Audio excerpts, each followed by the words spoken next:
Hello, myself Dr. Durga Krishnan, working as a professor in Department of General Medicine, Chettinad Hospital Research Institute, Chennai. Today we are going to discuss about the sleep disorders. As you all know, the sleep is the integral part of our health, which is essential for both physical and mental well-being.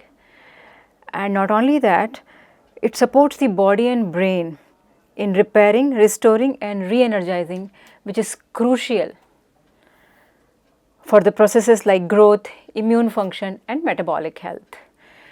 So here is about the sleep, like there was a era, now we call it as a pre-COVID and post-COVID era. So whether there was any difference between pre-COVID sleep and post-COVID sleep, yes, of course there is some amount of deterioration which is there in the post-COVID era.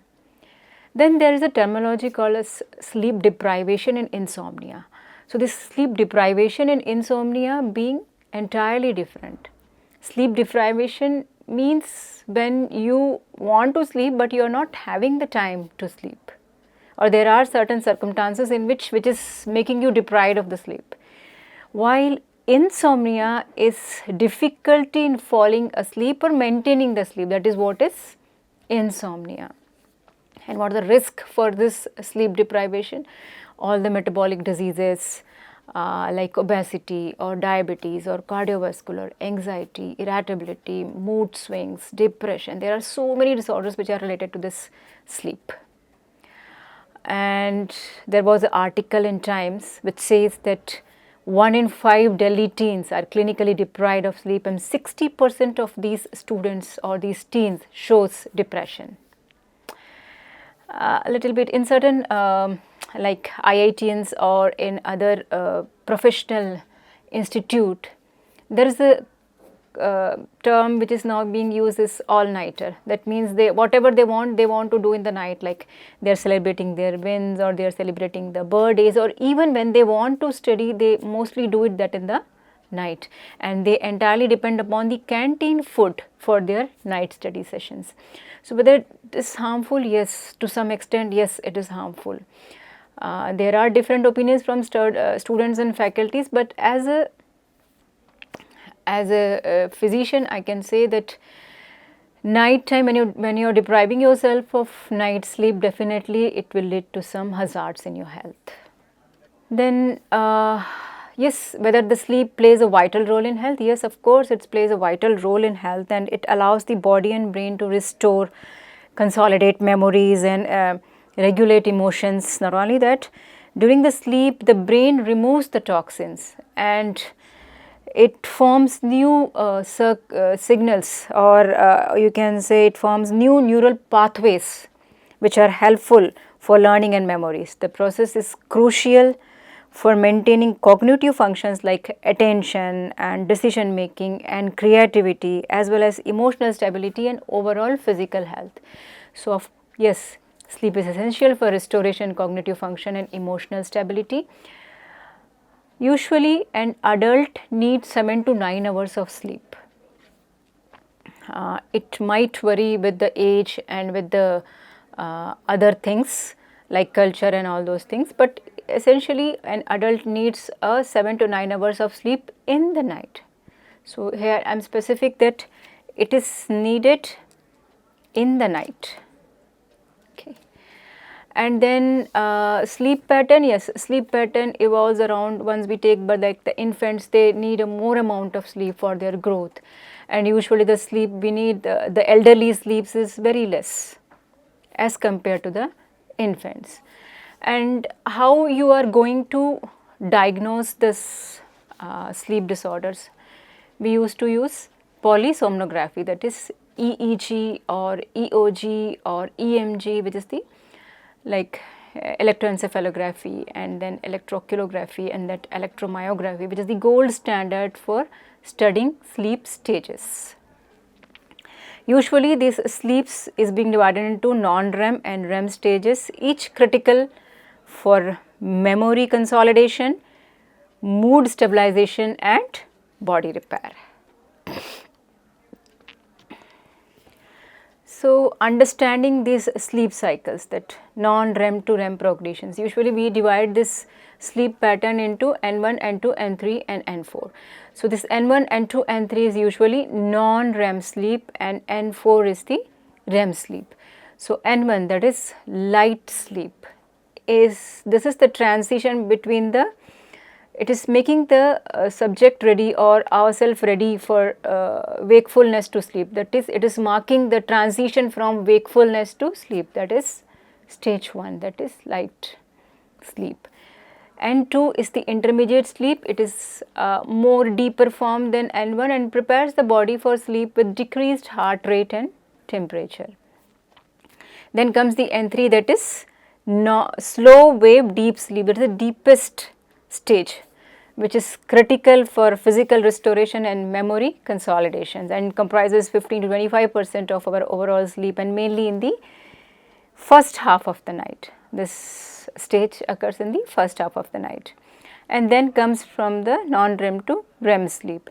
It is characterized by vivid dreaming, physical atonia, account for 20 to 25% of sleep and follows non-REM stages cyclically. So what happens, this cycle duration repetitions? Each full sleep cycle lasts for about 90 to 110 minutes and repeating every 4 to 6 times per night. And what could be the age related changes in this? That is, aging reduces N3 sleep, alters REM proportions, impacting overall sleep quality. So this, in this graph, I am trying to I want to understand that how it processes, and then these all 4 stages. So this stage 1, that is light sleep stage, it comprises 2 to 5% of each cycle, and in this the threshold for arousal is low. And now in this 2 to 5 minutes, when we are being transferred to stage 2, our respiratory rate drops, our heart rate drops, our temperature drops, and the activity of our brain also drops. And then ultimately we will end up in the non-REM stage 2 sleep. In this sleep is 45 to 55% of each cycle. In this the arousal rate is high, that is high arousal threshold. You have to make effort to make the patient arouse. And then this, in this you get, when you do the polysomnography, you get a K complexes and sleep spindles, and this forms the 45 to 55% of the whole sleep cycle duration. After that, when it is landing up to stage 3, here also the respiratory rate, the heart rate and brain activity decreases, but temperature fluctuates. Then comes the stage 3, which forms the 13 to 23% of this sleep duration, and here also the high arousal threshold is high, and then it is being transferred to REM sleep, and REM sleep forms the 20-25% of each cycle. Here also the arousal threshold is high, and in this what happens is your respiratory rate is erratic, shows an erratic pattern, because it is associated with the dreams and all, and then the heart rate rises and then temperature fluctuates, your brain activity is also high at this time. And in this REM sleep only, in which you get a burst of eye movements and dreaming also occurs in this, and then it is also associated with muscle atonia. This is how the sleep cycles ends, and then again the patient jumps several times. A person jumps between stages if woken. Sometimes when you are being woken to non-REM stage 2, suddenly you can go for a REM also. So this happens, but usually normally the cycle is from REM stage 1, stage 2, stage 3 and stage 4, and in this stage 1 comprises 2 to 5% of the total cycle, stage 2 comprises 45 to 55% of the total duration, stage 3 comprises 13 to 23%, and stage, that is REM sleep, comprises 20 to 25% of each cycle. So here in this I am trying to explain you the brain circuits driving sleep and wakefulness, and there are roles of so many neurotransmitter neuron pathway in controlling these sleep wake cycles. So there is a ascending arousal system. Now this ascending arousal system is usually situated in the your forebrain and your brain stem. and it forebrain that regulates the consciousness, alertness and arousal. It connects subcortical areas like the brainstem and hypothalamus to the thalamus, and it plays a crucial role in activating cortical awareness and network. So, damage to this system, if what will happen if there is a damage to this system, this can lead to loss of consciousness, this while its activity is associated with cognitive process and sleep wake cycle. So, this ascending arousal system which activate the cortex to maintain wakefulness using neuron transmitter, norepinephrine, dopamine, serotonin, histamine, glutamate and acetylcholine. So, it activates the cortex to maintain wakefulness, and these are the set of neurons which are situated in the forebrain and brainstem. Then the other is orexin neurons in hypothalamus. So, what is the function of this? It stabilizes the arousal by supporting wakefulness. Their loss leads to narcolepsy, causing disrupted sleep-wake regulation. So, those patients who are being suffering from the narcolepsy, which we will discuss later. So, there is a problem in these orexin neurons in the hypothalamus which led to the disease. Then comes the GABAergic sleep promoting neurons, which is located in the preoptic area, and these neurons inhibit arousal centers to initiate and maintain sleep. This inhibits arousal centers to initiate and maintain sleep. And this flip-flop switch mechanism, that is reciprocal inhibition of the arousal and sleep promoting neurons, enables rapid transitions between sleep and wake states, preventing unstable intermediate phases. So, there should be smooth transition between the sleep wake cycles from one part to the another. So, these transition occurs from REM to non-REM and stages, other stages should occur smoothly, it helps in that. Now, this sleep and wakefulness. So, one is arousal activating system, the other is sleep promoting system, and these work together in a way that the sleep wake cycle should be smooth. So, this arousal activating system, which is situated in the brainstem, thalamus and hypothalamus, which usually uses the neuron transmitters like acetylcholine, histamine, dopamine, serotonin, norepinephrine, and causes cortex and responsible for the cortex arousal or wakefulness. Sleep promoting system, that is hypothalamus, which is within the hypothalamus, ventrolateral preoptic nucleus, secretes GABAergic and galanin, which are inhibitory to the cerebral cortex. This flip-flop switch controls REM sleep and transitions. So, how the brainstem neurons balance REM onset and suppression to regulate dreaming and muscle paralysis. In this flip-flop, the brainstem is proposed to control REM sleep and transition through the mutual inhibition of REM on and REM off phenomena. Okay. So, these are the areas in which there are areas in which REM on and off neurons are being there, and then this flip-flop mechanisms, this circuit helps in maintaining that. This mutually inhibitory relationship between the REM on, that is promoting REM sleep, and REM off, that is inhibiting REM sleep circuits, creates a bistable state that allows for rapid and complete transition between REM and non-REM sleep, similar to an electronic flip-flop circuit. That is why the name this flip-flop circuit is being given. So, here represents the mutually inhibitory REM on and REM off neurons that create a stable rapid transition between non-REM and REM sleep states, and also balances the forces of balance in the forces, like highlights how cholinergic inputs promote REM sleep while monoaminergic input suppresses it, maintaining precise sleep regulation. In this slide, there is a how this works, little bit about this, that how this biology of sleep and wakefulness, how it works. So, what are the things which helps in wakefulness, what are the things which induce the sleep. So, this orexin and the flip-flop switch mechanism, like from sleep to wakefulness and from wake to sleep. So, this orexin area wake promoting neurons has a it has a positive effect on wake promoting, and then which has a negative feedback on sleep center. So, this is how it works. A little bit about the melatonin. So here there is something called melatonin. So melatonin roles in the sleep-wake cycle is to act as time clue for your body. As the sun sets and the darkness used to occur, so this leads to the release of melatonin and preparing ourselves for sleep. This melatonin helps to prepare the patient, to make the patient fall asleep.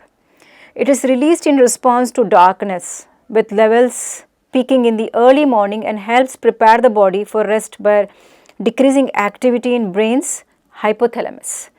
Light, especially blue light, suppresses the release of melatonin, and darkness increases the release of melatonin. The amount of melatonin release is controlled by the suprachiasmatic nucleus, which is the brain's master clock, which synchronizes with the light dark cycle. So, light reduces melatonin release and darkness increases the melatonin release. Melatonin then provides a feedback signal to the prechaotic nucleus to help synchronize the sleep-wake rhythm. Okay. So, here when there is a light phase, the suprachiasmatic nucleus has an inhibitory or negative feedback, so that melatonin is not decreased. When there is a dark phase, then it causes release of the melatonin from the pineal gland, which helps in preparing the patient and helping the patient to fall asleep. And then the wakefulness, that there is a melatonin release and dark cycle, then the wakefulness neurobiology in the hypothalamus and other brainstem, there are certain neuron transmitter like substantia nigra and ventral tegmental area, dopaminergic neurons, lateral dorsal tegmental or pedunculopollentine nucleus, that is cholinergic, locus coeruleus noradrenergic, and dorsal raphe group, that is serotonergic. So this helps in wakefulness. There are certain drugs like amphetamines, that is adrenergic reuptake inhibitors, and serotonin norepinephrine reuptake inhibitors or cholinesterase inhibitors. These are donepezil, which helps in patient wakefulness, and sleep inducing like tricyclic antidepressants, that is anticholinergic and antihistamine, and diphenhydramine, that is antihistamines. So there is a major DCM, that is Diagnostic and Statistical Manual of Mental Disorders 5, which describe these different forms of sleep disorders like insomnia, hypersomnolence, narcolepsy, and breath-related sleep disorders, circadian rhythm sleep-wake cycle disorders, in which there is a misalignment of the internal clock with environment, and then parasomnias, restless leg syndrome, certain medications which leads to insomnia or sleep disorders. So each disorder represents unique clinical features requiring specialized diagnosis and management, in which history is very important. In all these disorders, to diagnose, the history is very important, and there is a little or less role only of the investigations. Insomnia, that is, as I told, that is difficulty in initiating or maintaining sleep despite the opportunity. And what is hypersomnolence? That is excessive daytime sleepiness despite adequate night sleep. Then narcolepsy, that is sudden sleep attacks and abnormal REM sleep regulation. Then comes the breathing related sleep disorder, that includes obstructive and central sleep apneas causing disrupted breathing. Then circadian rhythm sleep-wake disorders like misalignment of internal clock with environment, parasomnia, that is undesirable physical movements, physical events during non-REM and REM sleep stages. And then restless leg syndrome, that is urge to move often, accompanied by uncomfortable sensations. And substance or medication induced sleep disorders, sleep disruption caused by certain drugs or withdrawals, like certain drugs are used for some other things, can have the effect on sleep. So what is the daytime sleepiness? What are the risk and prevalence and diagnosis? So excessive daytime sleepiness affects up to 50% of patients, impairing their work and school and driving performance. And this sleepiness is a leading risk factor which is responsible for estimated 10 to 30% of fatal accidents, and a significant, that is 42.5% of near miss accidents in India. These are the state data from India. Being awake for 24 hours equals a blood alcohol concentration of 0.1 gram per deciliter, which is legally drink in many countries. Distinguishing sleepiness and from fatigue, that sleepiness is tendency to fall asleep, and from fatigue, that is low energy, is essential for accurate assessment. Diagnosis relies on clinical history and tools like Epworth Sleepiness Scale and multiple sleep latency test. Accurate diagnosis guides safety advice, especially for drivers, to reduce accident risk. Going to next, that is insufficient sleep. So what can cause insufficient sleep? That causes include if there is a changes in the circadian rhythm, evening light exposure, or a lot of smartphones, using smartphones late in the night and then late in the evening and night, and there are a lot of homeworks and gamings you are involving. So these can lead to insufficient sleep. What are the risk groups? Usually the shift workers, and also the multiple job holders and socioeconomically disadvantaged populations and teens which are facing early school start times. So symptoms include daytime sleepiness, inattention, irritability, depression, and impaired performance.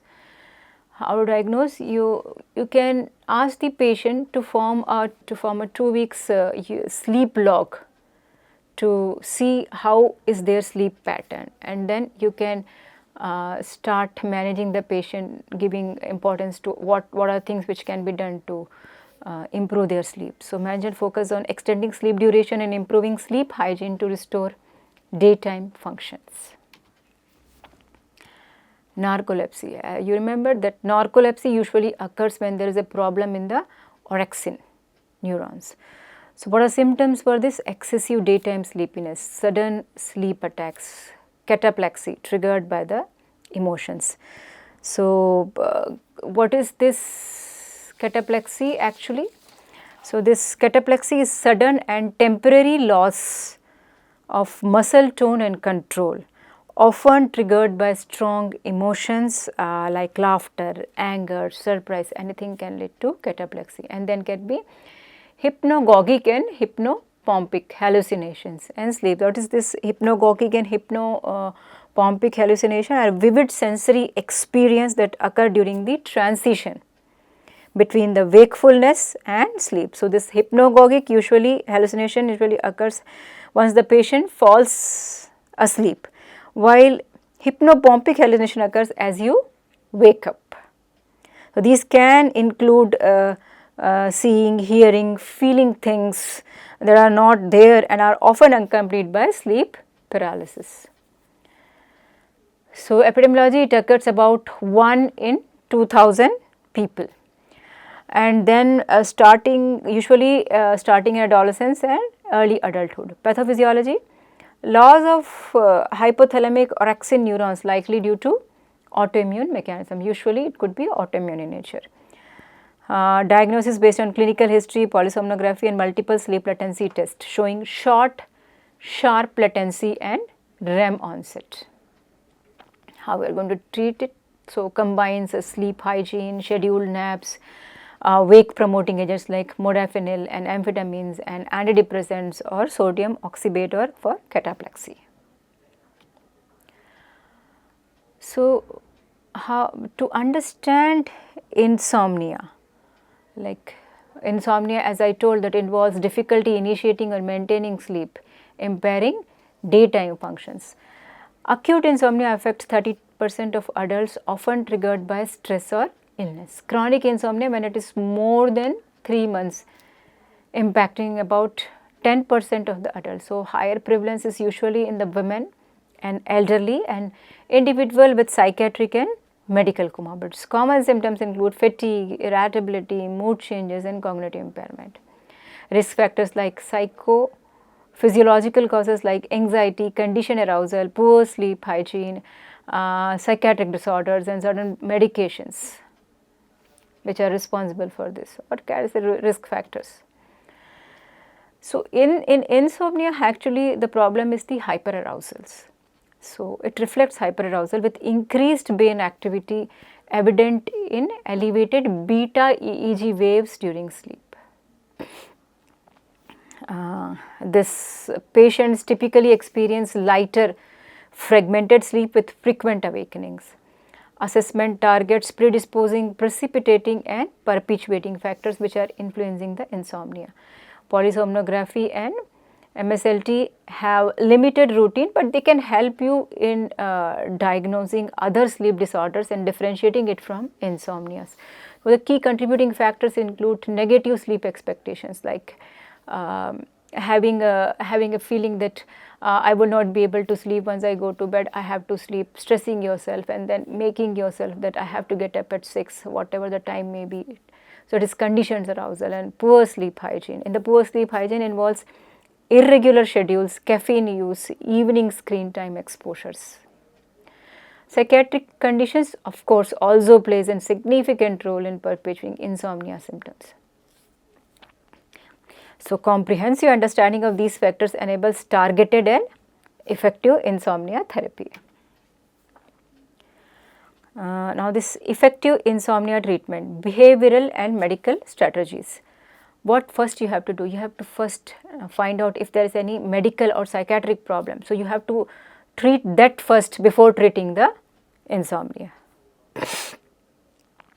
Then enhancing sleep hygiene, how? Maintaining regular sleep schedules, limit caffeine and alcohol use bedroom only for sleep, and then using cognitive behavioral therapy for insomnia as first line, focusing on cognitive restructuring, relaxation techniques and stimulus control. Reserve the pharmacological options for persistent insomnia, because benzodiazepine receptors, antidepressants, all can have a dependency. So, use the medication cautiously to avoid side effects such as sedation, falls and having a dependency. Now come the next is the restless leg syndrome. So, what is that? This is uncontrollable urge to move legs with unpleasant sensation worsening at rest or at night. So, it is an unpleasant sensation, urge to move legs with unpleasant sensations worsening at rest and night. Usually it affects 5 to 10% of adults, more in women and older individuals. Causes usually when the patient has iron deficiency anemia or peripheral neuropathy or pregnancy, medication, and definitely it can also have a strong genetic predisposition also.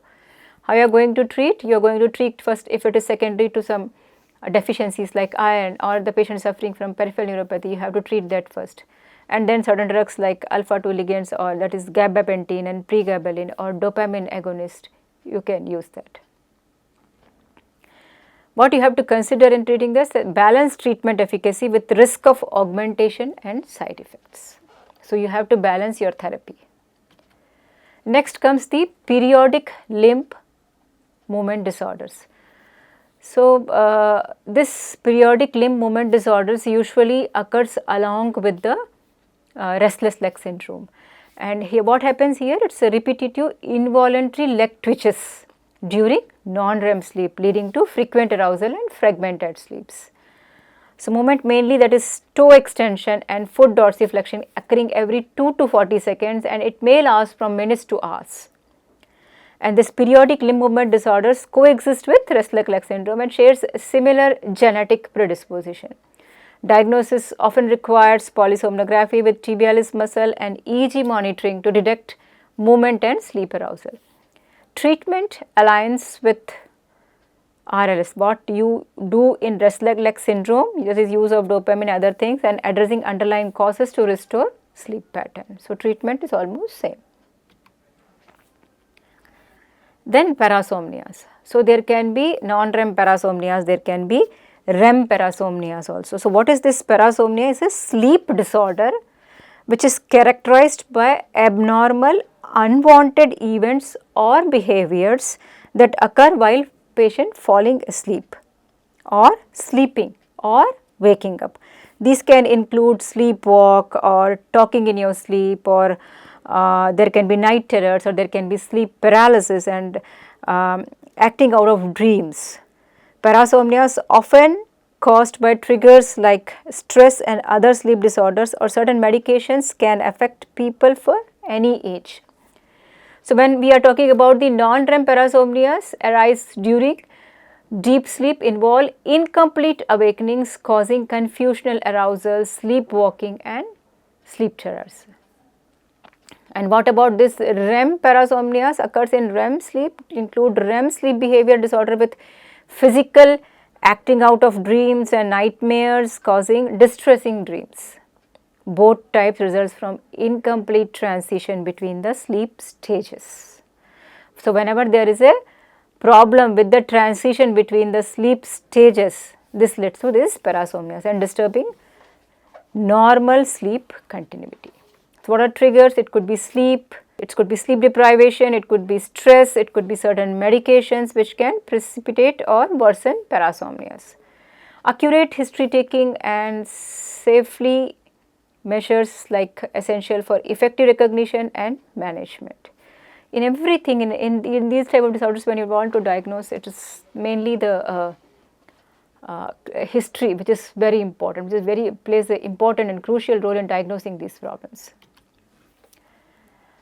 Then what is sleepwalk and sleep terrors? So, sleepwalk, that is also known as somnambulism, involves complex automatic behaviors like walking and eating during non-REM stage 3, typically within the first hours of sleep, and it affects 15% of children, 1% of adults, often runs in families. Common triggers include stress or alcohol use and sleep deprivation. How you manage? Management emphasizes home safety, avoiding triggers, and may include pharmacotherapy or relaxation techniques. Sleep terrors mainly affect children during non-REM sleep and marked by sudden screaming and autonomic signs followed by amnesia. Typically benign, self-limited, requiring reassurance and improved sleep hygiene. So, what is a sleep enuresis and bruxism? So, what is bruxism? Bruxism is involuntary teeth grinding during sleep, impacting 10 to 20% of people.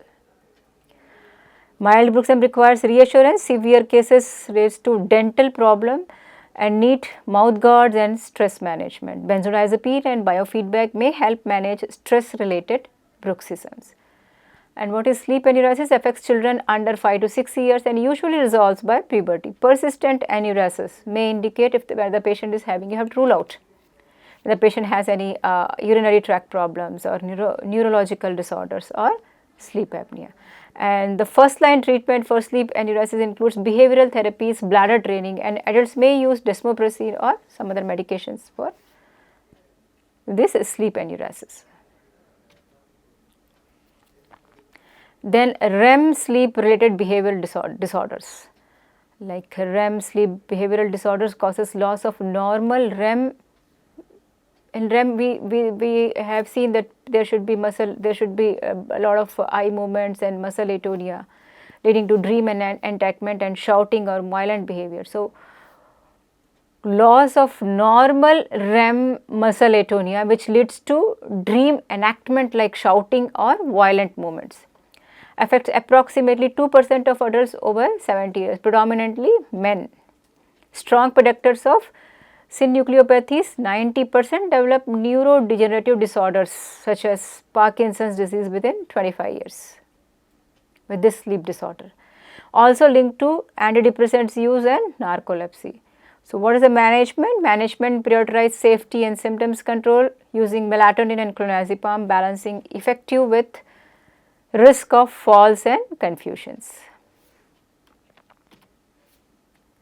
Circadian rhythm related sleep disorders like delayed sleep wake phase disorders or advanced sleep wake phase disorders. What happens? This delayed occurs common in young adults characterized by late sleep onset and waking times, while this advanced sleep is frequent in elderly, marking by early evening sleepiness and early morning awakening.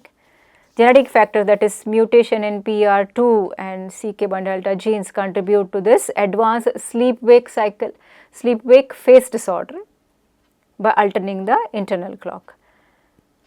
What is the core problem? Misalignment of internal biological clock with external environment clues affecting sleep timing but not sleep.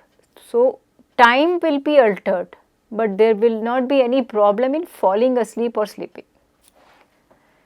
Treatment goals: realign circadian rhythm using timed light therapy and melatonin administration tailored to each disorder subtype. Shift workers, and now this shift workers related sleep disorders is very common nowadays, and it affects 5 to 15% of 7 million US night workers due to circadian rhythm disruption. What are the symptoms include daytime insomnia and nighttime excessive sleepiness, reducing alertness and reaction time. So, this shift worker disorder heightens your risk for accident, especially during early mornings and the afternoon. The WHO classified night shift workers as probable carcinogenic, which can lead to certain breast and colorectal and prostate cancer. It is also associated with health risk include leading to metabolic disorders and affecting your reproductive system, also cardiovascular system. Healthcare workers and extended shift faces increased risk of errors and injuries. So, what are these neurobiological and mental health impacts on shift work? Because of this shift work, it disrupts the circadian rhythm, impairing your cognitive functions and your mood regulation, and neuroimaging reveals reduced brain volume in key areas which are responsible linked to depression and cognition. Increased prevalence of depressive symptoms correlates with structural brain damages or changes. Chronic sleep disturbances heightens risk for long-term mental health and chronic diseases. And there is an urgent need for targeted intervention to protect these shift workers' brain health and safety. So, in this graph that is being shown that there are so many hazards which are related to the in the shift workers, like it can disturb the circadian rhythm and it can have impact on health, including both it can lead to metabolic disorders, it can lead to reproductive disorders. It can lead to certain gynecological problems. So, not only sleep disturbance, cognitive impairment, mistake, accident risk or mental health disturbance, but also metabolic disorders like cardiovascular or hypertension or thyroid related disorders or related to certain cancers, gynecological problems like pre-ovulation, or if there is a preterm birth or spontaneous abortion or gonadotrophin's misalignment and irregular menstrual cycles, and then digestion problems like hyperacidity or other reflex disorders and certain other endocrinological disorders. So, this health sleep is it's not just a statement, but sleep forms most of your, if you want your body to be healthy, you should have a good sleep. That is most important. So, what are the effective strategies to maintain? So, you have to schedule naps on them, you have to explain them the posture change, regular exercise to support alertness and circadian alignment, apply timed exposure to bright or blue and rich light to entrain circadian rhythms effectively, administer modafinil before shifts to enhance alertness and reduces performance lapses. Implement risk management programs focusing on sleep hygiene education, hazard awareness and screening for sleep disorders. Optimize work schedules to minimize night shifts and allow adequate recovery time between shifts. So, actually this sleep, when you are going to talk about the sleep, there are so many things, and it just starts from sleeplessness to insomnia to the disorders, sleep related disorders, which are sometimes they are very difficult to treat. Closing this, I want to close with this statement like sleep is the golden chain connecting physical health, cognitive function and emotional well-being. Addressing sleep disorders reduces psychiatric comorbidities, enhances quality of life and promotes overall health. Mental health advocates play a crucial role in raising awareness, supporting individuals and advocating for policies that ensures healthy sleep environments. together we can foster communities where restorative sleep supports thriving minds and bodies. So, we should never stop ourselves from getting attention when you are facing these type of scenarios, and then everyone, each of us can also, when we are coming across with these type of individuals, we can tell them, we can promote them, we can say them that you need a support, and also there it will be very helpful if we can start with some social organizations for this. With this, I am closing my topic, that is sleep and sleep related disorders. So, sleep is the golden chain that ties health and our body together. Thank you so much.